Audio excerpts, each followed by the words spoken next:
Hello and welcome. My name is Amy, and I'm on a journey to lose 180 pounds.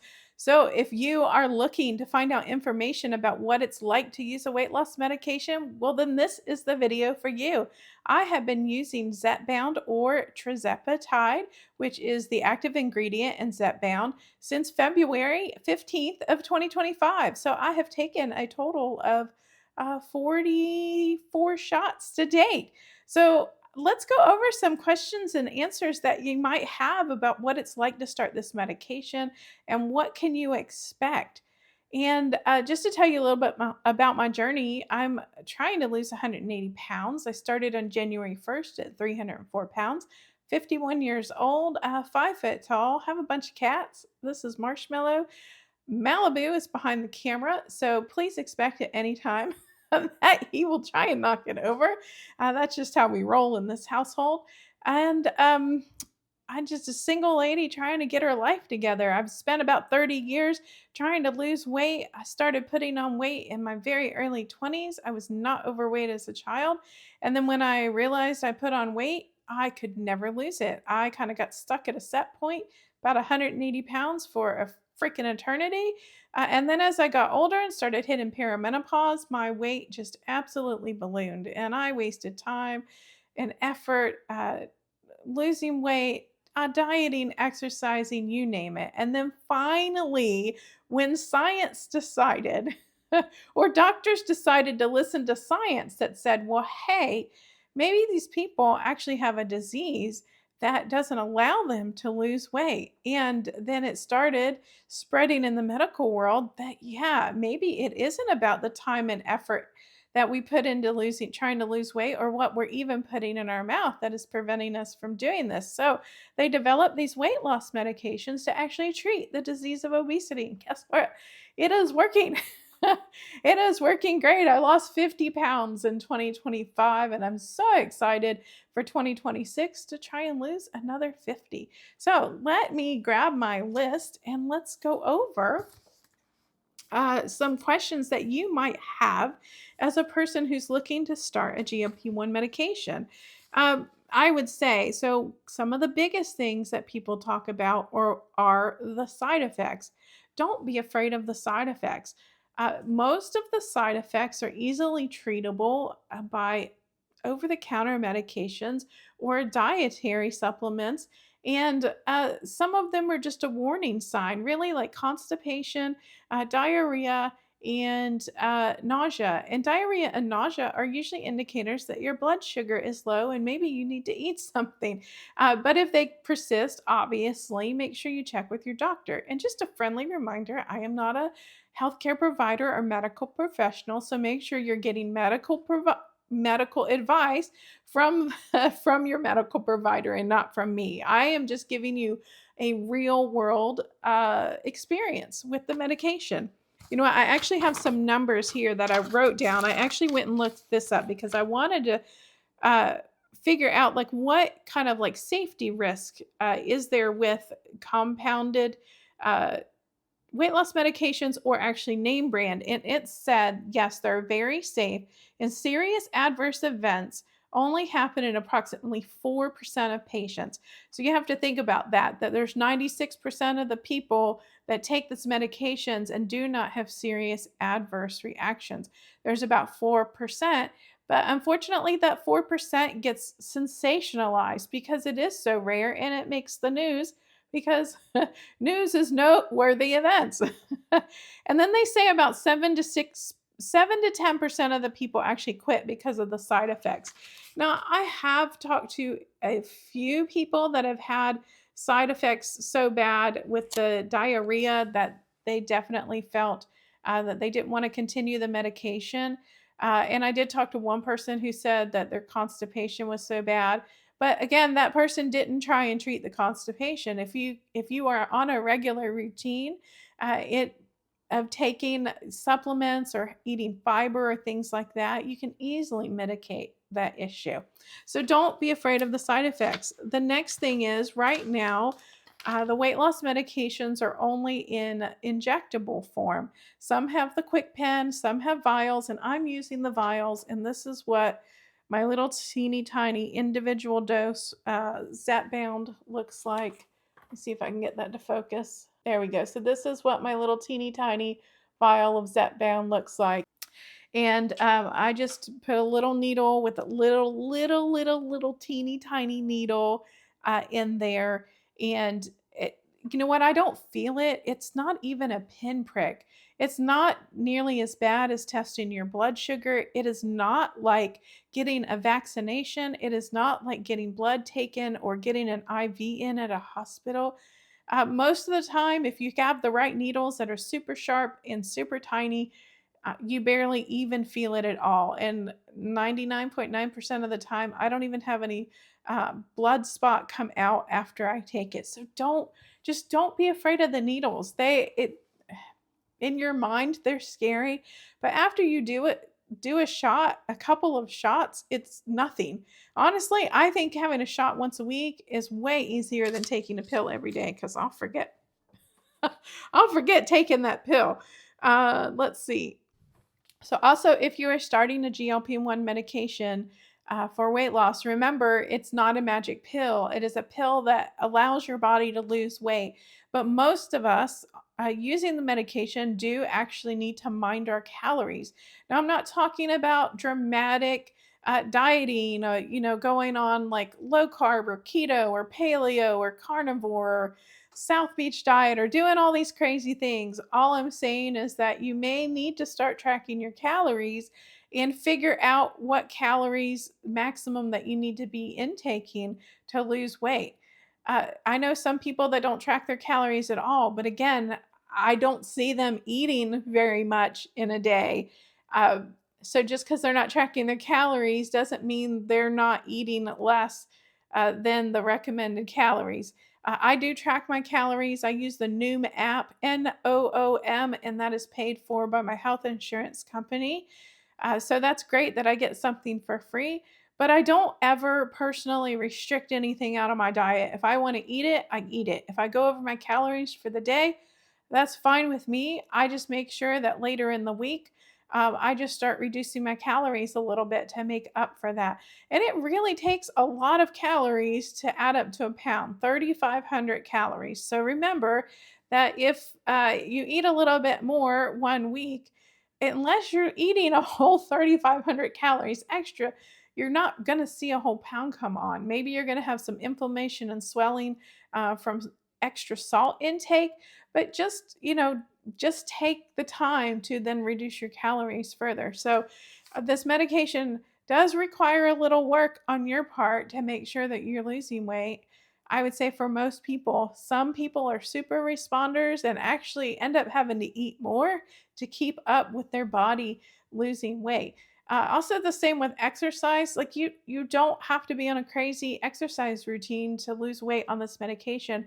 Sure, is it recommended to get movement and work on strength training? But remember, you are going to be losing muscle because you're losing weight. And you no longer need as much muscle to carry yourself around. So don't get caught up in the hype of people saying, oh, well, you're just going to lose muscle if you take that medication. Well, you should lose muscle because I don't need the muscle I had at 304 pounds to carry myself around at 253 pounds, which is what I'm at now.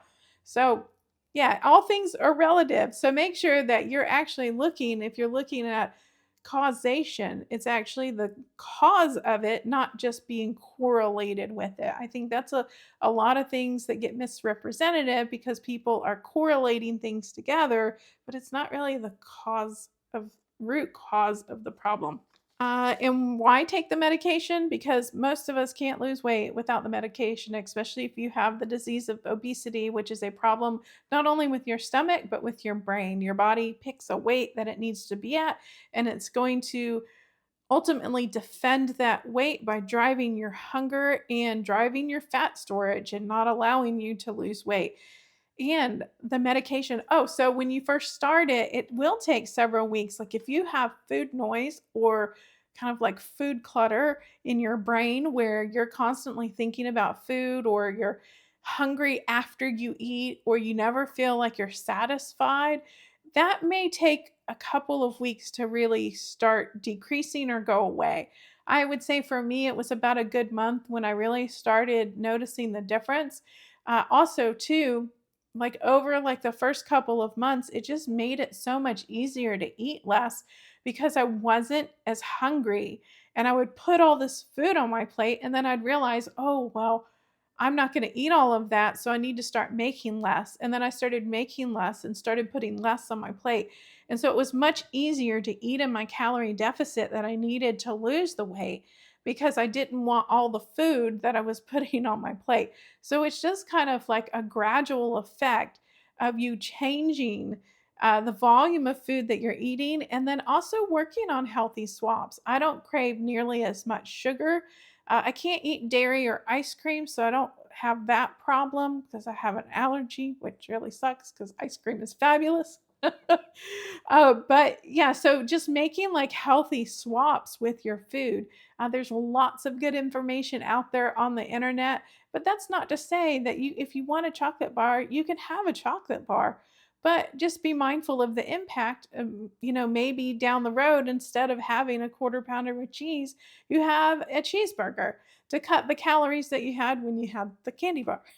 So these are some easy things that you can do that you don't feel deprived. And with the medication, it really, really helps that satiety level, which makes you feel you're not deprived, which is like one of the biggest things that makes this you being on this medication so successful. So some of the other concerns people have had is they've heard this rumor that, oh, well, you just take the medication and then your weight loss stops. After a certain point, you're only going to lose like the 12% or the 15% or whatever. No, that's not how it works, right? They did the studies and the studies had an end date. So they only got to capture data during the study. And so far, it's been proven that people don't stop losing weight on this medication. Now, there are a handful of people that do get stuck in plateaus, but for the most part, people continue to lose weight. So once they hit their goal weight and they hit maintenance, now they're trying to come up with a protocol for maintenance where they're like weaning people down on the medication, whether it's dropping in the dosage, whether it's extending the time period between shots. And right now, people are kind of doing their own thing. Always consult your medical provider when you're making changes to this. But there are so many people out there that are just kind of winging it at this point. But this medication is relatively safe. So there's not a giant risk in what people are doing. And then also, one question that I think that I really had was like, how long do you have to take the medication? Well, at this point, uh, it's going to be as long as you want to lose weight and then maintain your weight loss. And there's some people that have had success weaning themselves off of it. But for the most part, because most of the people that are taking this medication have the disease of obesity, and using the medication is treating it, not curing it. So just because you lose the weight does not cure the disease of obesity. So you still have to keep taking the medication. It's just like treating diabetes. You have to continue to take insulin the rest of your life. High blood pressure. Yes, sometimes people can do things to lower their blood pressure, but most of the time they're not coming off blood pressure medication. Thyroid medication, another example, something that people usually have to take for their entire life. Obviously, the challenge that we all have is the cost of the medication if we need to be on this long term. But 2026 is going to be a fantastic year for innovations in weight loss medication. So hopefully, the price will soon come down. That's what we can all really, really hope for. But I am of the mindset that I will take this medication or some type of weight loss medication as long as I need to until they find a cure for the disease of obesity and there's some type of permanent procedure or medication that they can give me. I'm on it for the long haul because I'm done. I'm done being overweight. I never once woke up and said, I want to be overweight and let's just be this way. Not that there's anything wrong with someone who is comfortable in their skin at a weight that is not defined as normal weight on the chart in the doctor's office. That's not what I'm saying. I'm just saying that like I can't survive at being uh you know 100% overweight. It's not something that is sustainable for me. So if I have to take medication for the rest of my life to do that, then so be it. The most important thing in my world is my health because not only do I have myself to look after, but I have to take care of these little fuzzy things. They need their mommy around, and I want to be here to enjoy my life. So, those are just some kind of basic questions that I wanted to answer for those of you who are looking to take GLP-1 medication, either Ozempic and Wegovy. Those are the semaglutide. And then there is the tirzepatide, which is Zepbound or mounjaro. Like each one has their name brand that goes for diabetes, and that is Ozempic and mounjaro. And then Wegovy and Zepbound are for obesity treatment.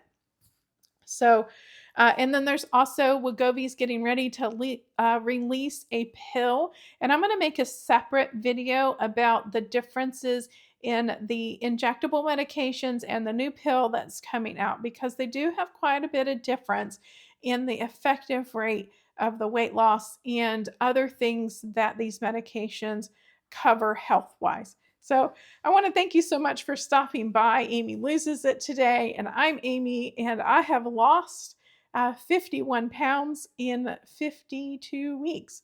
And I'm looking forward to a fabulous 2026. So, if you like this video, make sure you hit that thumbs up button. And if you want to continue to see my content in your recommended feed, make sure you hit that subscribe button. And if you'd like to be notified anytime I release a new video or go live, usually Thursdays at 6 p.m. Eastern Time, it will notify you if you hit the bell and turn all your notifications on. And make sure you keep on the lookout for more videos in January of 2026 about the disease of obesity, about the different medications, about things that you can expect while you're on the medication, and looking forward to 2026 and what may be coming in the future. So, I want to thank you so much again for being here and have a fabulous day and best of luck on your journey to healthier, happier you.